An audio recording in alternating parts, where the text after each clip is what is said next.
Right, big TV digital breaking చూస్తూ ఉన్నాము. చాలా మంది మహిళలకు బంగారం అంటే ఎంతో ప్రీతి, ఇష్టం.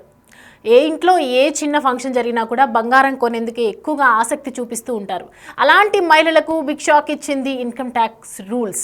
సో ప్రజెంట్ చూస్తూ ఉన్నాము, మీ ఇంట్లో ఎంత బంగారం ఉంచుకోవచ్చు, ఇన్కమ్ ట్యాక్స్ రూల్స్ అసలు ఏంటి, అదంతా ఒకసారి చూద్దాం.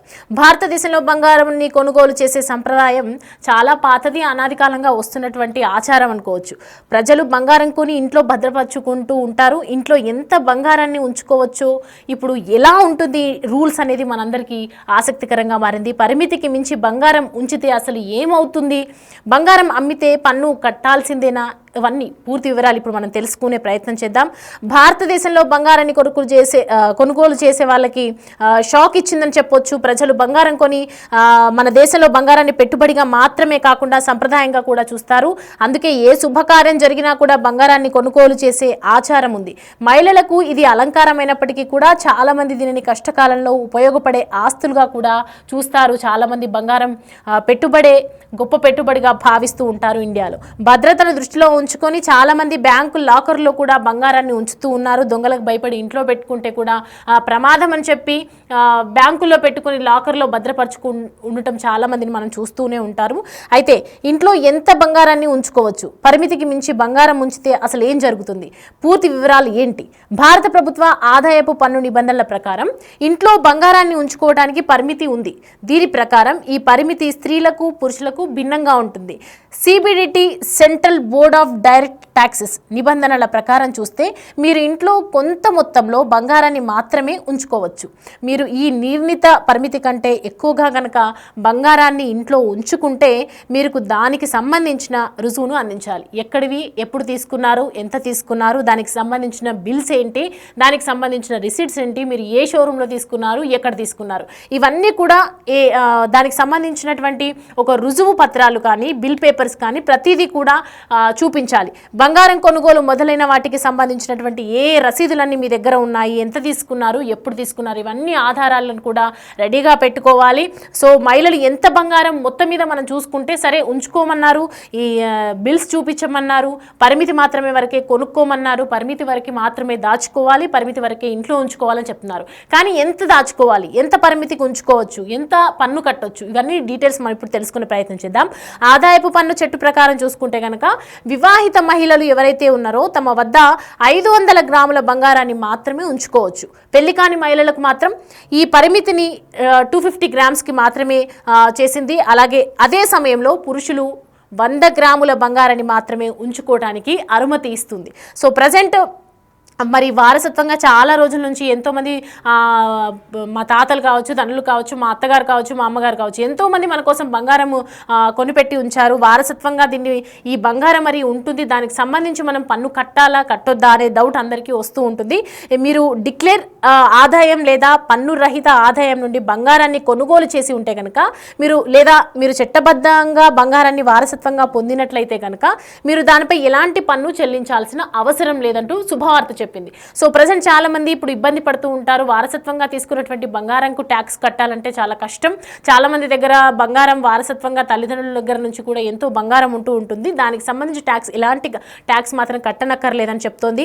నిబంధనల ప్రకారం చూసుకుంటే నిర్ణీత పరిమితిలో దొరికినటువంటి బంగార ఆభరణాలను ప్రభుత్వం జప్తు చేయదు. కానీ నిర్ణీత పరిమితికి మించి బంగారం ఉంటే మాత్రం మీరు రసీదును ఖచ్చితంగా డెఫినెట్గా చూపించాలి, పొందుపరచాల్సిన అవసరం ఎంతైనా ఉంది. సో మరి బంగారం అమ్మితే కనుక పన్ను కట్టాల్సిందేనా అన్న అనుమానాలు కూడా వస్తున్నాయి, అనే క్వశ్చన్స్ కూడా రేజ్ అవుతూ ఉన్నాయి. ఈ నేపథ్యంలోనే బంగారాన్ని ఇంట్లో ఉంచుకోవడానికి పన్ను, బంగారం ఆభరణాల హోల్డింగ్స్ లేదు. కానీ మీరు బంగారాన్ని విక్రయిస్తే దానిపై ఖచ్చితంగా పన్ను చెల్లించాలి. మీరు 3 సంవత్సరాల పాటు ఉంచిన తర్వాత బంగారాన్ని కనుక విక్రయిస్తే దాని నుండి వచ్చే లాభంపై 20% చొప్పున long term capital gains LTCG పన్ను ఖచ్చితంగా విధించబడుతుంది.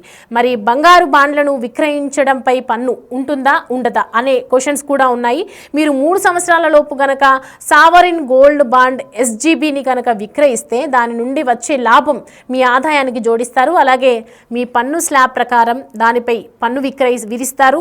సావరిన్ గోల్డ్ బాండ్ SGBని 3 సంవత్సరాల తర్వాత విక్రయించినట్లయితే కనుక లాభంపై 20% ఇండెక్సేషన్స్ 10% ఇండెక్సేషన్ లేకుండా పన్ను విధిస్తారు. కానీ మీరు మెచ్యూరిటీ వరకు గోల్డ్ బాండ్ని ఉంచుకుంటే కనుక లాభంపై పన్ను ఉండదు. రకరకాల కేటగిరీస్ కేటగిరీస్ ఉన్నాయి దీనికి సంబంధించినటువంటి, ఎన్నో చూస్తూ ఉన్నాము. ఎస్జిటి కానీ ఇవన్నీ కూడా ఎల్టీసీజీ కానీ అంటే long term capital gains tax అనొచ్చు, అలాగే ఎస్జీబీ ట్యాక్స్ అనొచ్చు, సావరిన్ గోల్డ్ బాండ్. ఈ 3 సంవత్సరాల తర్వాత గనక విక్రయించినట్లయితే గనక ఖచ్చితంగా దీనిపై 20% ఇండెక్సేషన్స్ అనేవి ఉంటాయి. 10% ఇండెక్సేషన్ లేకుండా కూడా పన్ను విధించే అవకాశాలు ఉన్నాయి దీనికి సంబంధించి.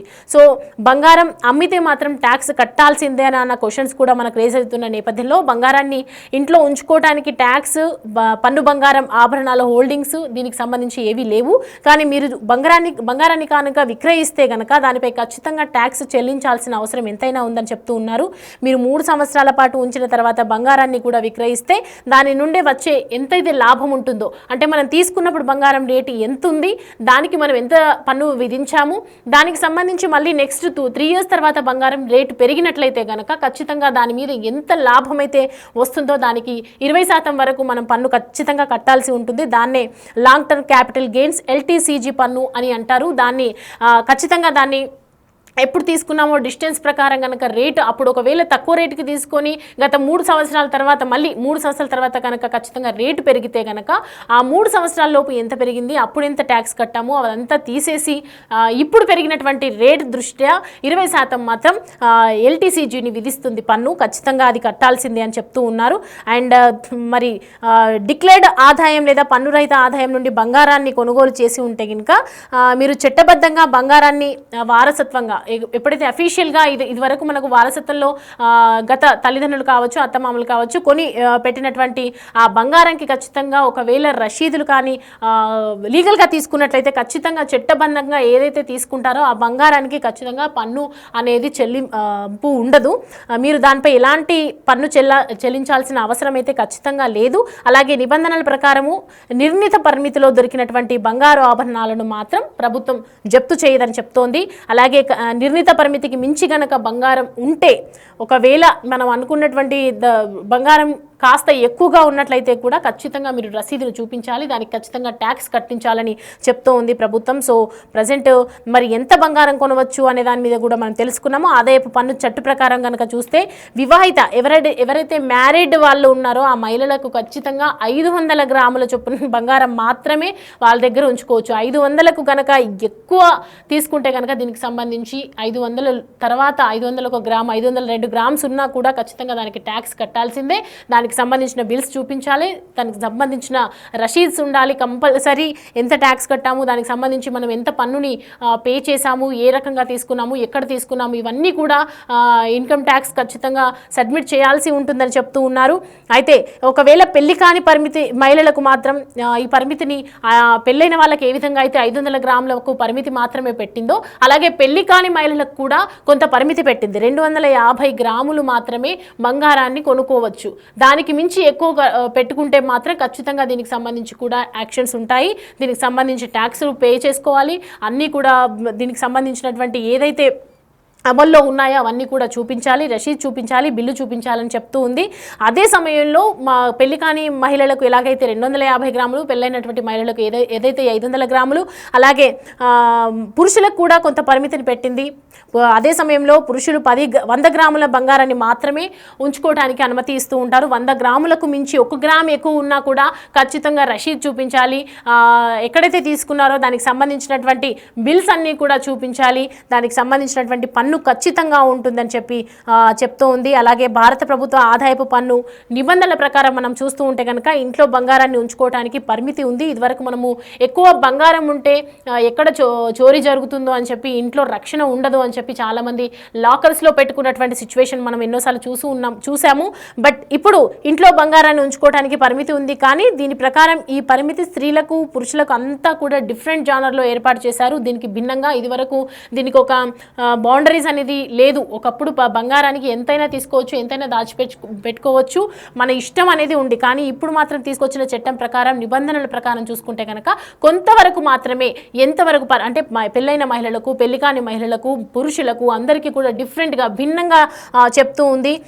CBDT central board of direct taxes నిబంధనల ప్రకారం మనం చూసుకుంటే మీరు ఇంట్లో కొంత మొత్తంలో బంగారాన్ని మాత్రమే ఉంచుకోవచ్చు అని చెప్తూ ఉంది. మీరు ఈ నిర్ణీత పరిమితి కంటే ఎక్కువ బంగారాన్ని ఇంట్లో ఇంట్లో ఉంచుకుంటే కనుక మీరు దానికి సంబంధించినటువంటి ప్రతి ప్రూఫ్స్ రుజువులన్నీ కూడా అందించాలి.